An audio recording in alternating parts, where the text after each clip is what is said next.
animals for 45 years. Who benefits? I want to know who is the person that actually benefits by such a policy. Because Canadians don't. Canadians absolutely do not benefit. All we've gotten is more gang violence, more gangs, more crime, more drugs of every kind than we've ever had before.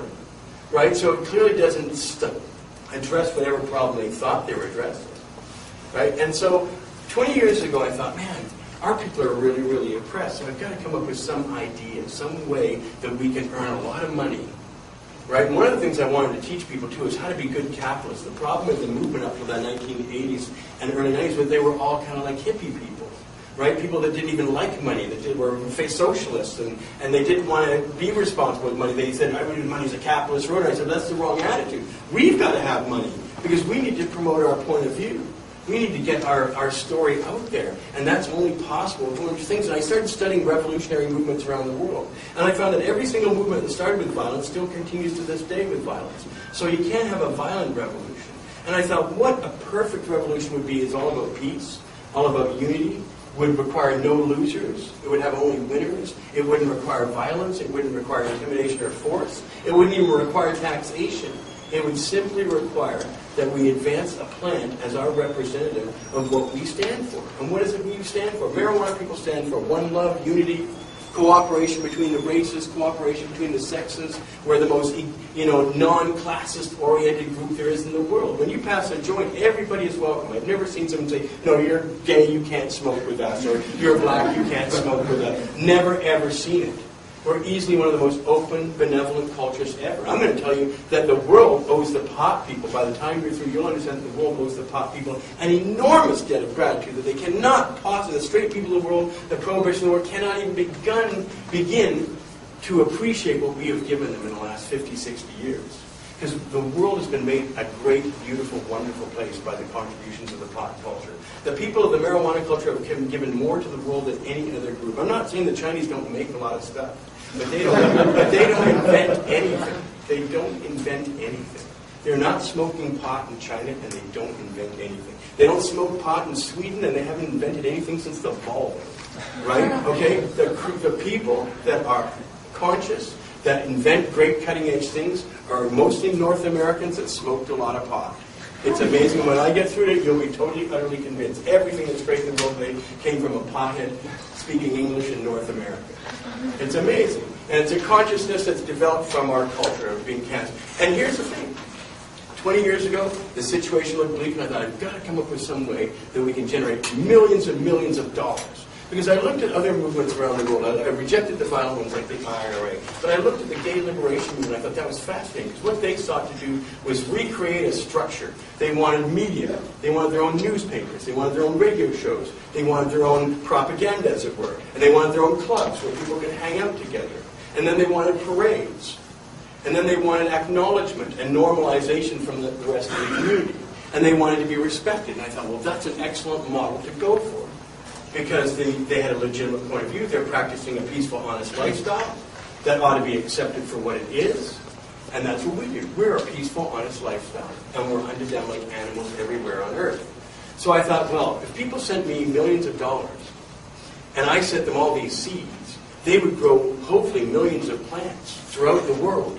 And this would lead to the defeat of all the armies and police agents and everybody around the world who has to destroy all these things. And I said, eventually they'll realize they're being run ragged, that thousands and thousands and thousands are simply eradicating year after year after year an unbelievable number of plants that they could possibly never retire. They could never defeat that kind of behavior. And then with their money that they sent me, I would give it away and subvert the democratic system to fight the drug war with peaceful, honest efforts by people operating in the democratic sphere. And that's what I've been doing for 20 years, and it turned out to be a huge, great, brilliant idea.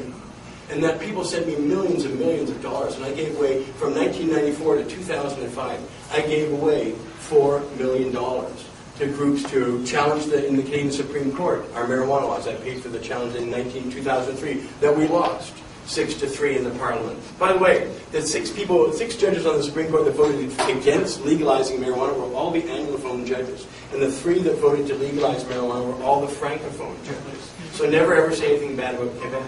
Right? Because they were with us when it counted, and then those white Anglo bastards. So Remember, and they're all crotchety white males too. But then again, so was the Senate, and the Senate in 2002 said we should legalize marijuana for everybody over 15. Because the Senate interviewed 627 witnesses, and that's what they concluded from everybody that was worth listening to, is that pot should be legal for everybody over 15. Because to criminalize it would only create problems. They realized that even if young people shouldn't have pot, they're so curious and determined to get pot that if we don't make some reasonable allowance for them to get it, they will simply do things that are more unsavory to get it than if we let them have it. And that's the bottom line. So, my name's Marc Emery, and I'm going to jail very shortly for 5 years for selling these seeds. And I want to reflect on some accomplishments that I've done in British Columbia. First of all, when I came here in 1994, there was no movement as I understand it today. Like, certainly not the way we see it today. And there really wasn't much magic or aura around British Columbia pot. That term BC bud didn't quite exist in that term. And here's one thing I'd like to say. It's a boast. I'm not going to boast much. But you know what? In 15 years, there's not a single individual in this province of British Columbia who's brought more money to this province than I have. Not a single one. Not Jimmy Pattison, and he's a billionaire. He has not brought the money to this province that I have. Because this province produces, they say, $7 to $14 billion every year in marijuana. And it's been at least $4 to $5 billion a year since I started in 1994 heavily marketing and heavily promoting BC products. That's what all the seeds were about. I was on every major media. I still am in all major media, promoting British Columbia marijuana, the lifestyle, the whole kind of environment that people associate with British Columbia has come virtually exclusively through my promotion in 15 years. When you think about it, it's hard to think of anybody else from British Columbia that ever shows up on TV promoting our marijuana or promoting our culture or promoting our industry. I don't want to say I monopolize it all, but I've been pretty well responsible for most of the promotion about BC pot in the last 15 years. So when they send me off to jail, and they are sending me off, because it was either take 5 years now or face 35 or 40 years next year, because the DEA is saying I'm one of the top 50 most wanted in the world and the most wanted drug target in all of Canada, bigger than Hell's Angels, bigger than anybody.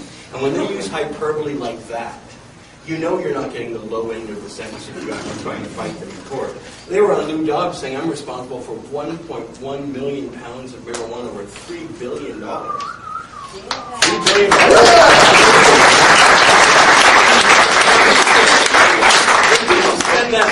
That money comes all to British Columbia. You know, it's funny that the DEA says it's worth $3 billion, right? And that I agree, I probably brought more money to this province than any other human being alive. But think what this province would have been without me. Because it's impossible for anyone in British Columbia to imagine what it would be like in our rural environment, our rural areas, without that money. Like, it's easy for us to throw these figures around, but let's say I was never around. I never came to BC. I never promoted BC pot as special, and it never got to the size it was now. Let's say it was only $4 or $5 billion instead of $7 billion. Over a 15-year period, that's like a $20 billion shortfall in revenues that would have gone to our rural areas. And Vancouver's doing fine because of the Olympics and because we're a major commercial center. Vancouver doesn't really need the money that comes from the pot industry, but the rest of this province does. Because the rest of this province had a bubble burst ages ago. The fishing bubble burst 15 years ago. The mining bubble burst 15 years ago. The lumber and logging bubble's always been bursting. Up and down. We've had so many periods of unemployment in the rural parts of British Columbia that if it weren't for marijuana, a lot of those places would be ghost towns. Certainly places like Nelson and Caslow and all the places in the Kootenay and Okanagan are totally reliant on the marijuana crops in the fall and indoor crops to survive. There's no other jobs out there. There's nothing in those places other than tourism. But the fishing's dead, the lumber is dead, the mining is dead, and to a large degree tourism is off in these areas. Without marijuana, our province would be devastated. So I'm happy to say, and you can think about this, and if you can come up with anybody who's made more money for the province of British Columbia, you let me know. But that, I think, is one of my greatest achievements, is I'm responsible for billions and billions of dollars to having come to British Columbia. So when I'm gone, I want you to think about that. Because it's too late to reverse. This province will continue to make money long after I'm in jail for all the work that I have done. And in my political realms, not that that's just an accumulation of my promotion over 15 years, and I've promoted so much that this province is benefited by billions of dollars. But I think, on one hand, I want to tell you this in a personal way, because this is what I haven't told the rest of the country, is that I think it's been very insulting for me to actually have to go through this process of fighting City Hall for my license, considering how much this city is a reflection of my character after 15 years. I mean, Amsterdam is a term that's used all over the world to describe a rather glorious, wonderful place. Amsterdam on the Pacific, somewhere, well, you know, and Amsterdam itself is such a very beautiful, wonderful place that if you can ever get the public to believe that we're as benevolent and as peaceful as Amsterdam while being on the Pacific, that's a tremendous thing. The whole idea of Amsterdam has been perpetuated around the world, and it means so many great things to people everywhere. It means freedom, first and foremost. Vancouver's always been associated with freedom. But the concept of Amsterdam is freedom and tolerance, just like it's known in Holland. Except a lot of people can't go to Holland. Holland's far away. They speak different languages there. People come to Vancouver and it's like an oasis of freedom. And everybody around the world knows this. Every day people tell me this, man, it's wonderful to come to Vancouver. I feel free. I feel free coming here. Well, how did that happen?